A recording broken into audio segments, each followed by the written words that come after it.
being objective and consistent with calisthenics is hard enough as it is.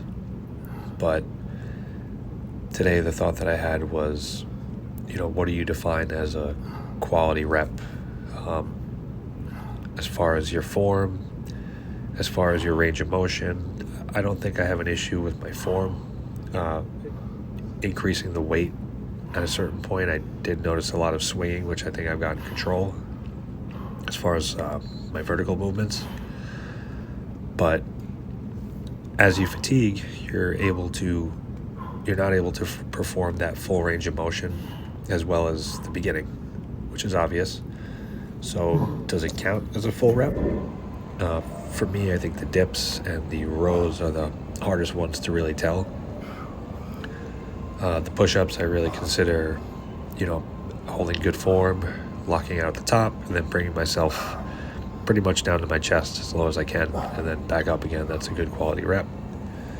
The dips I would consider getting your arms 90 degrees or past that point if you have the mobility to do so.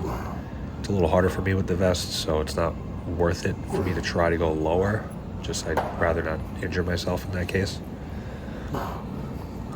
With pull-ups or chin-ups, I'd say getting your chin over the bar, being able to lock out up there, and then bring yourself down to a dead hang, which is definitely way easier when you have weight on you to just kind of drag you down. And then finally the row, which kind of got me thinking about all this today. In the beginning, I'm able to pull myself a lot higher, get my wrists almost to my chest line at that point where I want to be. By the last 2 or 3 reps, I kind of see that I can't do it anymore. So does that still count as a rep? Is it a quality rep? Should I log that as another one? Everyone's different about it. Maybe I'm just overthinking it. But even in this video, you can see, and this is the hard part about being objective, is setting my rings up. Sometimes I get a little extra inverted, which makes it way harder. So if I was even completely parallel to the ground at a dead hang, maybe at that point I could even crank out 1 extra rep. But yeah, I think you make the most progress on those last few reps. So in my opinion, I'd say that those reps still count.